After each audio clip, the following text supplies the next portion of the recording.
Okay, on today's episode, I am speaking with Greg Weber. Greg is the frontman and guitarist for Fredericton's Kill Chicago. They have a new record out now called The Next.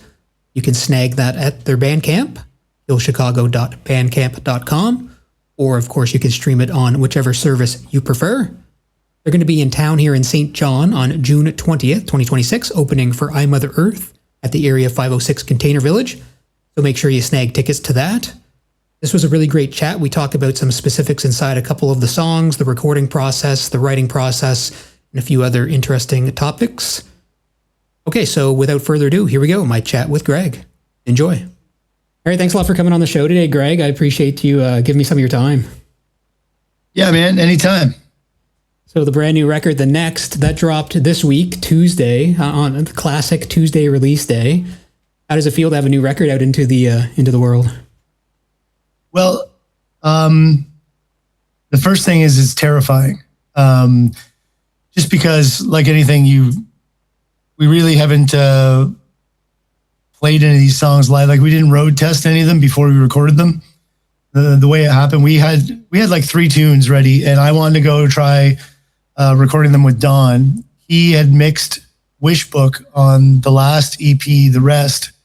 And he did such a good job. And of course, we've all been friends with Don for like 25 years. And I think he's probably the best vocalist in the province for rock and roll. And we just get along great and it's fun. So I said, like, hey man, do you want to record like some tracks with us? And all we had was 3 songs. And really the 3 weren't even 100% finished when we started recording them. And the response we got from the early mixes, like, you know, every band has their inside circle that they bother and pester with like demos and crap like that, which most people, you fear getting those texts like, oh, now I have to listen to a thing and say something nice about this crap. And you're like, yeah. So everyone's got those people. And so we sent it out to a few people, and like the overwhelming report back was like, well, what are you going to do? These are amazing. Like, what are you going to do with this? And we're like, I don't know, just an EP maybe. And they're like, you got to make a record with this guy. And I was like, yeah, but I don't have any songs. And then, you know, my buddy Jeff was like, well, go write some. I'm like, oh yeah, okay.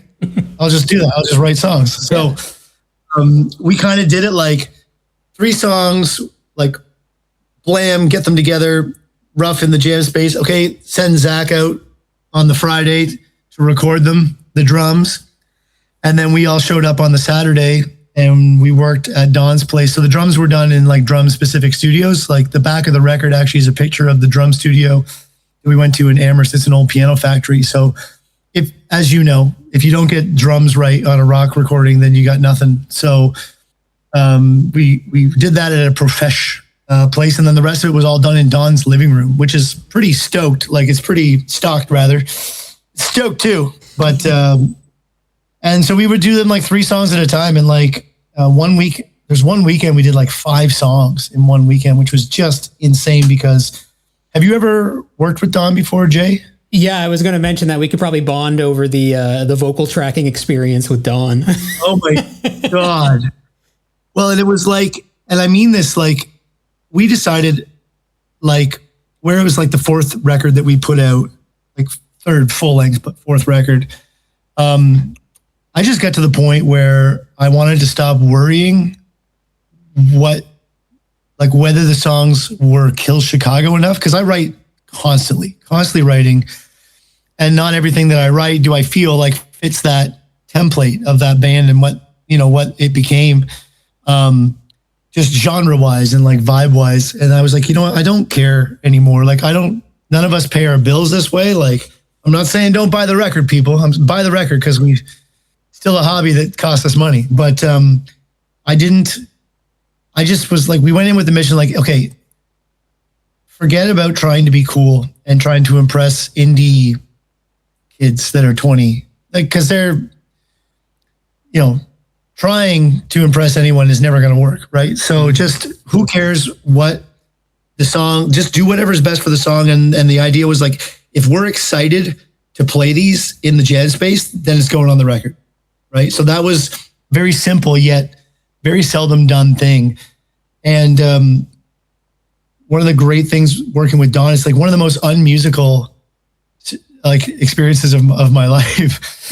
And I said, because I told Don, I was like, I want this to be like the radio. Like I grew up listening to mass media music. Like I got a lot of hip stuff, tons of underground stuff, like punk, all this stuff. But if I think of the records that I was listening to when I was 15, these are major label productions mostly. Like, let's be honest.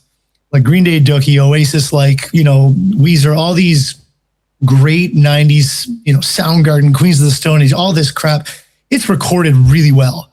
And I said, Don, just like, let's make something with no mistakes on it, like no compromises, which means that, you know, when Falls opens with a 4-note riff that I wrote and it's on one string.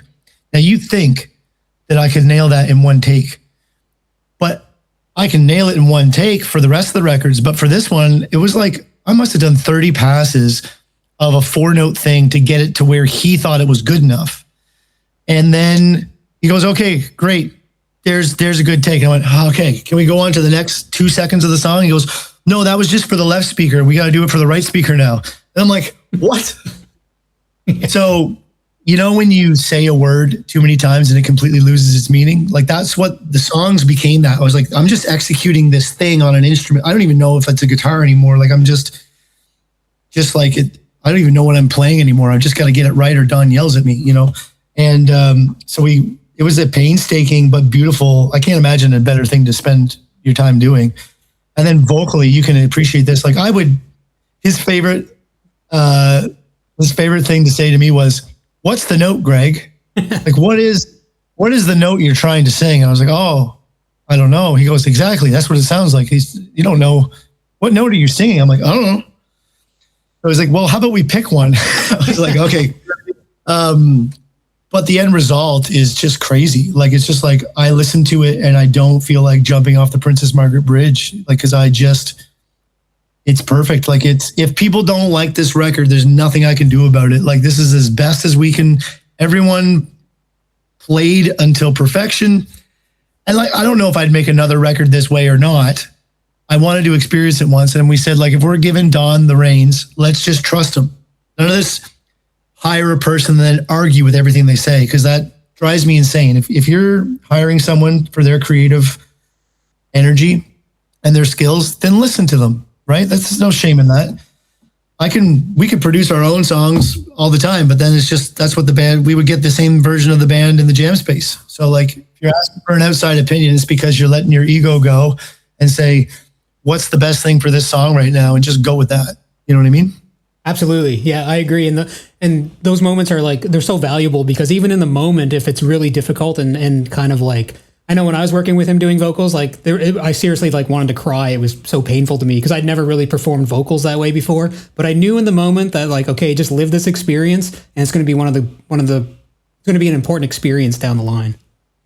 That's it. Like none of us are paying our bills this way. So like the point is, if everyone at this point, like we're all middle-aged men with families, right? And it's like, we are doing this because we need to make music because it's how we exist in the world, right? It's like, I feel less depressed when I'm in a band and I have a show coming up or I'm recording a song, especially that first initial moment when you think you got something new that didn't exist before. It's so friggin' exciting and energizing that I think there's only one sentence on the back of the record that isn't like a credit. And it just says, I think adults need to keep making art with their friends.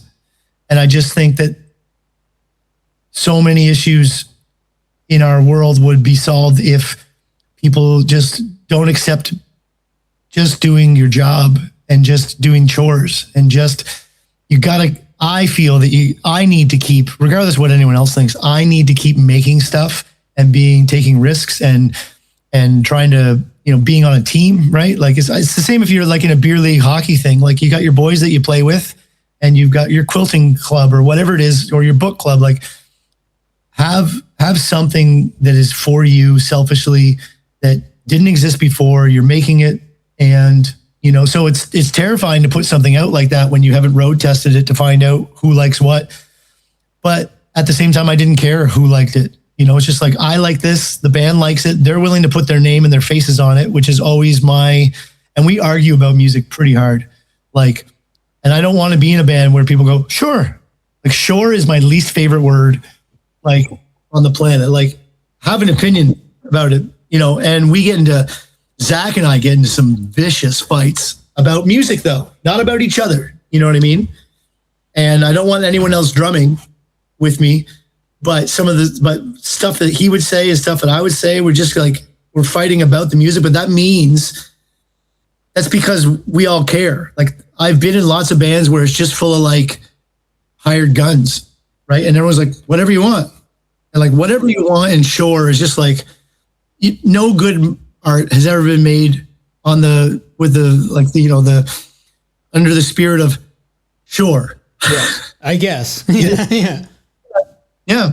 Okay. Like how unsexy is that, you know? Yeah, I agree. I mean, those are all important points. I know you have a long history with Zach too, of course, going all the way back. But one thing I wouldn't mind jumping on is that you mentioned kind of like with this batch of songs, you kind of cared less, or you were thinking less about making it sound like quote unquote Kill Chicago. And that's a good opportunity for me to ask about what I thought was a beautiful surprise to me on the record, because track 9, Arena, feels to me like an album ender, but then all of a sudden Through the Walls comes on. And yeah, I mean, that totally perked up my ears, and it might be my favorite song on the record right now. Oh, amazing. Yeah. It's funny. Dylan has a way, and you know Dylan from a long time ago. He is like a puppy with like, you know, like their favorite chew toy. Like, he just will not let go of something if he gets into something, and is, you know, to the point where like, yeah, I got this riff, or like first he'll start playing a riff and wait to see if you notice it. And then if we don't say anything about it, then he's like, hey, what do you think of this riff right here? And I'll be like, yeah, that's nice, man. He's like, you think that could be, you want to write some stuff to that, or what? And I'm like, okay, like I can, like, sure. So he had that riff, like the arpeggiated acoustic guitar thing, and all these like layers and things, and this is very lush, and these electronic drums that he programmed. And I was like, oh, whoa, okay, like this is cool. Like, and then because I'm a simple man, I take anytime Matt or Dylan will bring something to me and it's very complex, instead of trying to match the complexity, I'm like, okay, what this needs is a simple thing to go with it. So I found the 3 chords that were underneath his beautiful, fancy, fantastic guitar playing. And I went, okay, so this is the song. This song is 3 chords. It's in drop D, and I use 1 finger, right? Like, I could play this as a pirate with a hook. You know what I mean? Yeah.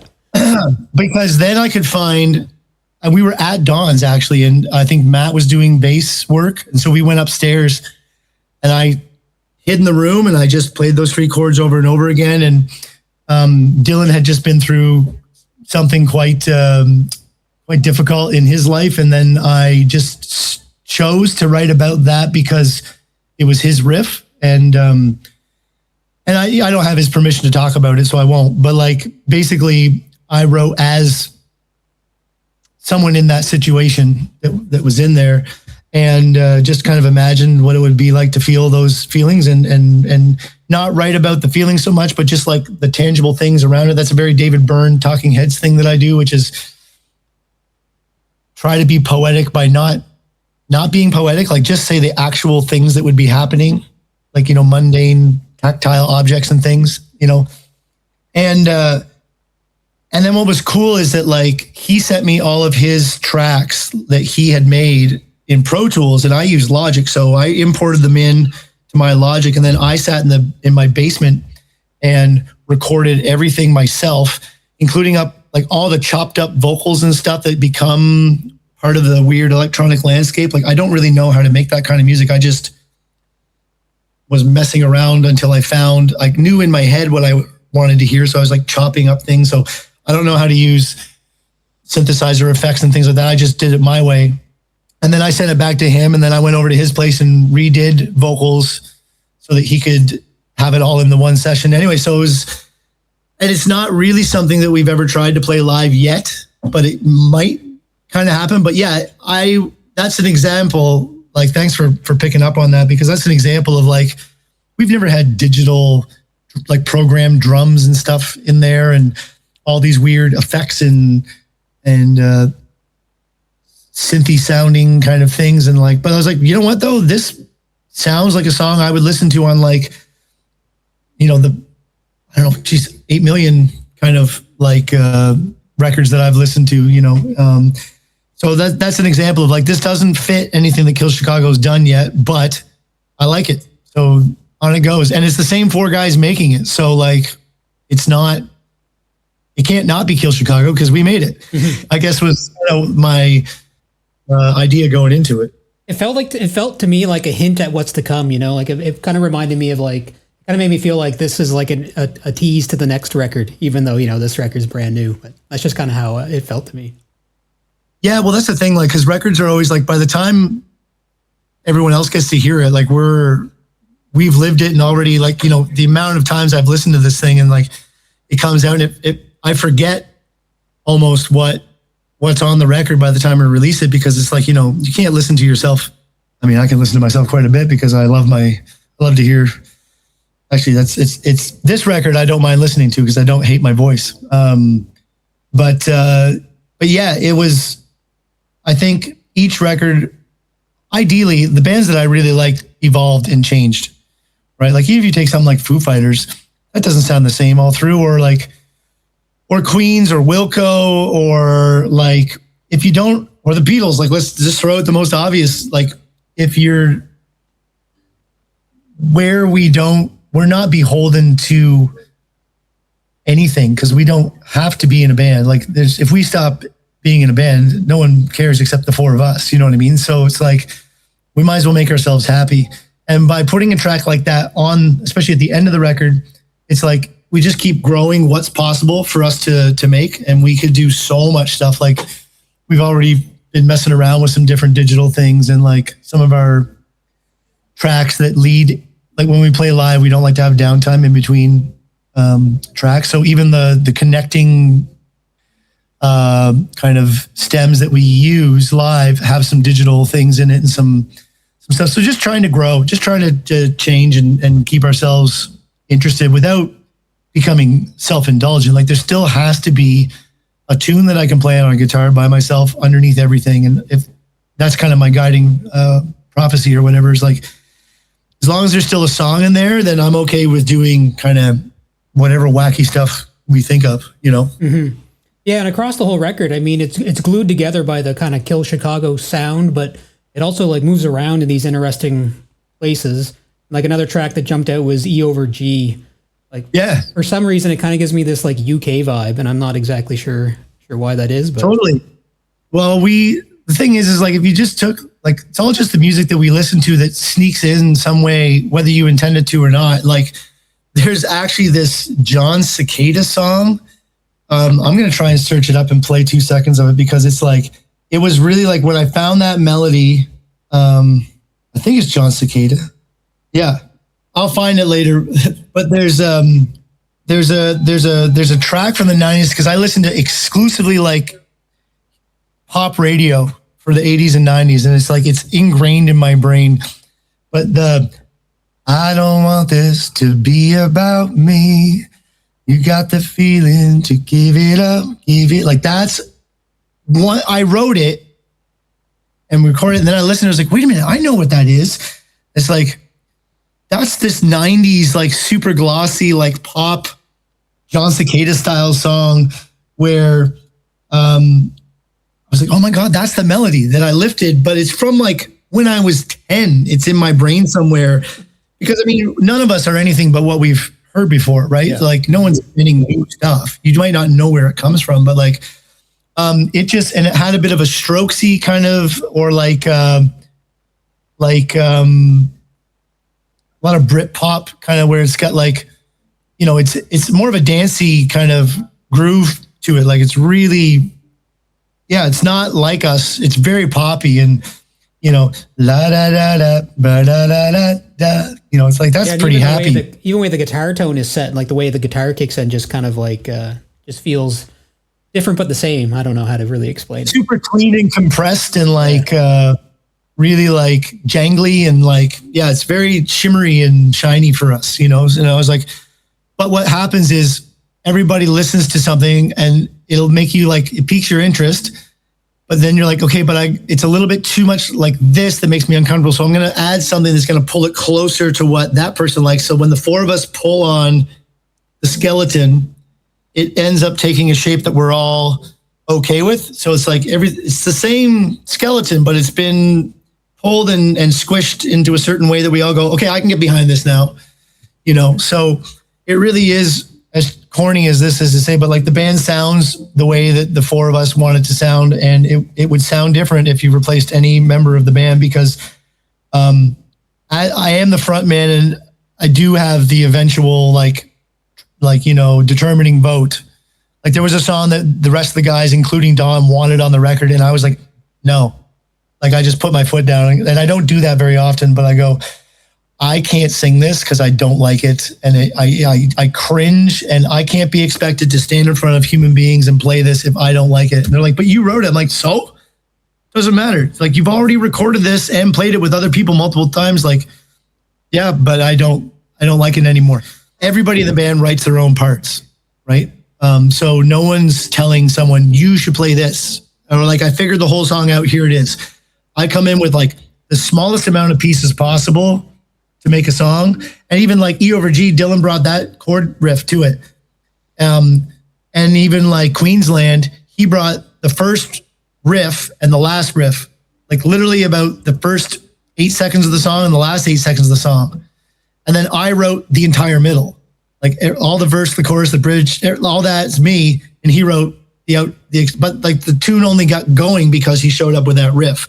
And Matt does that all the time. He'll bring in this amazing bass line. We're like, okay, well, we got to find something to write. Something's got to go around that, you know? So it's very collaborative, like a lot, you know? Yeah, and Matt must bring an I know he's been playing bass for over a decade at this point, but he must bring an interesting approach to it because he started as a guitar player and such a wicked guitar player in The Missing. Like, I remember it clearly.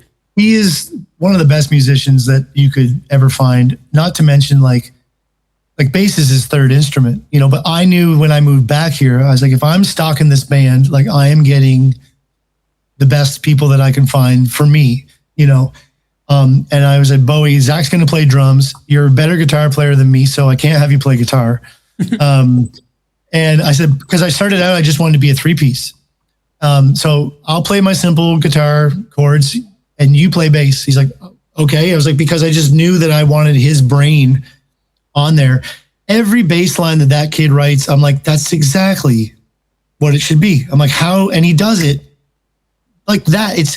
He will remember like 4 months ago when we were writing this, we used to do it this way. And then, and then we did it this way. And I'm like, he's right. Like, I don't remember this. Like his memory for what, and he's in 3 bands and he remembers this. Right. So, we always joke and say that he's our lead bass player, you know, because really he's got some tasty leads and bass chords and stuff. Yeah. And like, he's just a great musician. And like, the thing is like, everybody has their role. Like Zach's very good on arrangements, being like where the energy should be in the piece and when do we stop, and when we're very good at like, don't play. Like when we're always looking for like, when can I not play? Because then it makes a bigger difference when we do show up and play, right? Matt writes the most complimentary bass lines because I bring usually if I bring something a little more active as a guitar part, he'll lay back and play donk, donk, donk, donk, because that's what it needs. If I show up with donk, donk, donk, then he shows up with and you're like, okay, great. And then Dylan is the scientist who goes in and says, okay, I have 8,000 sounds I can add to this and I can play them all. I'm a Berkeley kid. Like, so he sits down, he's like, I'll do pedal steel for this, and then I'll move to the organ, and then I'll go to guitar, sometimes in the same song. And you're like, awesome. Yeah. And you know, he's ripping out leads that make me want to cry. And you're just like, okay, great. So everyone kind of brings their own thing to the music, and it's kind of a stock answer. You know, everybody says that, but like I challenge them to be like, okay, yeah, but you know, Matt's bass playing, like when you realize that's his third instrument, like, you know, you're just kind of like, Okay. Not fair. And with live, his backup vocals are really taking shape now since working with Don too, because he whipped him into shape. That's awesome. Yeah, I mean, Kill Chicago is kind of like a super group in disguise, really, of the Fredericton scene. Yeah, it's just a super group of dads that no one cares about anymore. But like, you know, I'm still rocking the old Dionysus and the. I mean, you're playing with Ditch Pigs this week. I know this will be out after that, but right, you're playing with the Ditch Pigs. What's up with that? I know, it's crazy. Like, I mean, Dio and Ditch Pigs. I mean, you've seen us play together back in 2002. Yeah, you know what I mean. And 283 just put out their third album that I didn't even know existed. Like, come on. Yeah, I work with Trips at this school with me. Oh, so cool. like, we get to see each other all the time. And man, he hooked me up with he hooked me up with burnt copies of The Plan. I doubt he remembers this, but I reached out to him somehow way back, and I was like, "You're the only person I know who knows the band The Plan." He's like, "If you can get to me, I'll give you these burnt CDs or something like that." Anyway, nice. So I kind of owe him for that. But we only have a few minutes left here, so I want to ask you actually, because we're talking about performing live and stuff. I know like your day job is at the Fredericton High School, and you're the conductor of the band there. And I've heard you mention in another interview that when you're conducting, you know, you're like the focal point. All the instruments are pointed at you. You're facing the musicians, and all this energy is coming directly at you. It made me think about like the comparison between Kill Chicago when you're still the front man, you're still the leader, but your back is to the band and all the energy is going out to the crowd and you're kind of receiving it from behind. I wonder if is there anything, what's the contrast there? Or how does that compare? Oh, that's very interesting. Great question. I haven't thought about it much, but now I think the difference is I feel like, I mean, I guess conductor's the word, but like with the students in the band, I'm there because it's like 80 kids, like it's huge, right? So I'm there to try and give them, like, I think my job is like, they kind of know how to play by the time, like my biggest job is getting the music to sound the way it's supposed to, right? Because I'm the only one with the score and I know what it's supposed to sound like. So I'm adjusting and mixing basically and editing for most of the time. When it comes to performing, my job is to give them the confidence that yes, you come in here and yes, you're in the right. And I'm making eye contact and be like, more of this, more of that in the space. And like, I'm trying to let them know that what you're about to do is the right thing. So now do it, right? Whereas, so it's kind of like, it's falling on me. I'm like managing them. Whereas with Kill Chicago, I feel more like I'm surfing and they're the wave behind me, right? Where it's like, I can ride this, like they're propelling me and the song out to the audience. And I'm like riding this energy wave of massive sound and all that. So I'm not worried at all about whether they're going to play the right part. So I'm trying as best as I can to not be in my head about performing. Like I need to like try to get to the point where I'm also watching me like the audience, you know, from above kind of thing, like to disassociate and be like, don't think about, do I put my arm here? Or do I do this here? Or do I move like this? Is this cool? Is this cool? Is this cool? Like, don't think, perform and do whatever, let your body do whatever it wants to do to perform it and try to connect with the audience. But I'm like riding, they're sending me out into the world as opposed to the band. It's like, I'm like checks and balances as a filter to try and make sure that what they're doing is as good as it can be. And then it goes out kind of thing. Yeah. So I'm like standing at they're the wave that I'm managing. But with the other three guys, they are the wave that pushing me forward, you know? That's really interesting. So there's a difference in responsibilities and totally.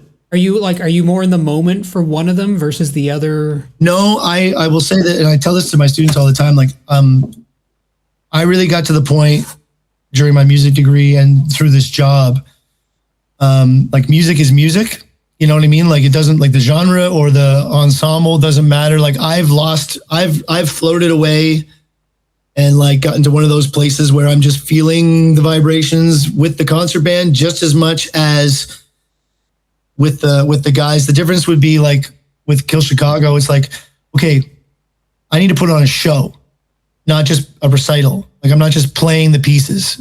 right? Like people can listen to the pieces whenever they want. If they're here to see us live, why do they pay the money to come stand here and leave the house and get a babysitter and come? Like, I've got to turn this into an interactive experience. Whereas with the concert band, it is a bit more of a recital where it's like, okay, no one's heard this before and they'll never hear it again. This is what it sounds like. So my baton makes no noise, right? Like I make none of the music when I'm conducting, whereas I make the majority of it when I'm performing. So the responsibility is different. Like, can I entertain? Can I hit this in a way that is good enough? Is the music good enough that I can entertain on top of it and connect? But I have direct control over what it sounds like with Kill Chicago. But with the school band, it's quite a weird thing because, like, at the end of the day, this stick that I move back and forth makes no noise.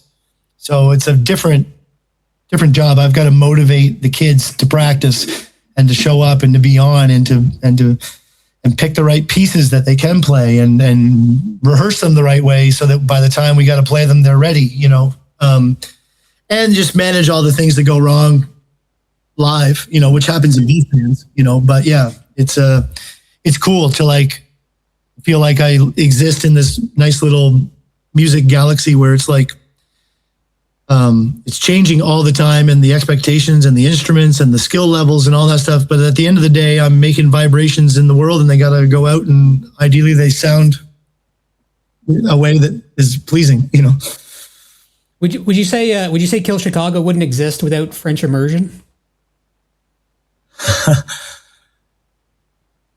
Interesting. Where I'm trying to think of my head of where this. I thought I heard you ended up in Fredericton only because you wanted to take French classes. Oh, that's true. That is true. Yeah, well, I certainly wouldn't be with Zach or Matt, because my brother went to Nakawik, I went to FHS, and my younger sibling went to Leo Hayes. So the 3 different high schools, 3 different kids, 2 years apart, So yeah, basically I went to the big city and I knew nobody. But met Zach kind of right before school started, just at an all ages show at the Capitol Curling Club behind there where we were looking for some beverages and we found some. So, it's true. I guess French Immersion is this version of Kill Chicago. Now, I always wanted to be a songwriter and I got too scared when I was younger because I got told to lip sync during a grade 5 Christmas concert. Like, how bad do you have to be to not cut it at a Birch Corner Christmas concert singing Up on the Housetop? But so it killed my confidence. That says more about the teacher than maybe you, I would say. But anyway, well, it totally killed my confidence. Yeah, but then eventually my mom actually said at one point, it's like, I want to start writing my own songs because I was, Dionysus broke up through no fault of my own. Bucket Truck broke up through no fault of my own. And I was like, you know what? I keep putting all this work into these bands that somebody else screws up. And I can't go on tour playing the second guitar parts to the Bucket Truck records. You know what I mean? So I was like, I'm going to start writing songs and like, screw it. If they're not good and they don't sound good, doesn't matter. I just need to make something that's mine forever. And so I started writing these songs back when I was like, 20 kind of thing.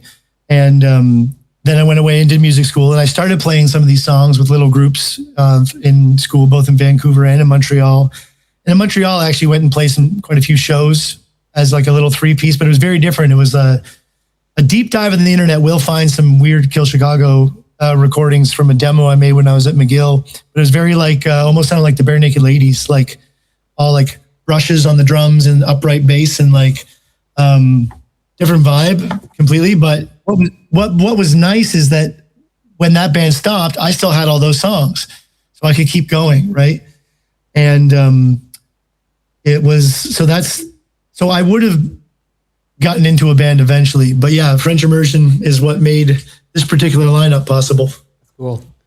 Well, that's probably a good place. That might be a good place to end it, Greg. I know you've got to get to some recital. Some students, right? Some students, yeah. So we should mention though, you guys will be in town here in St. John on June 20th, opening for I Mother Earth. That's going to be wicked. That's going to be pretty awesome, I bet. Yeah, this is really all it's about for me is like, can I, like last year we got to open for Sloan, and I'm a massive Sloan fan. So like the guys, man, we were listening to I Mother Earth back in the van in 1999. So like, this is amazing. So yeah, they're a fantastic band. Yeah. So that'll be June 20th. And then everyone go grab the record. The next, it's available everywhere, right? And grab the vinyl. Is going to get CDs. Do you have CDs pressed? we're getting them pressed. Yeah. Okay. Awesome. Yeah. Wicked. All right. Awesome. I'm excited. Thanks, Greg. Yeah. No problem. Thanks, Greg. Have a good day. Appreciate it. Cheers, man.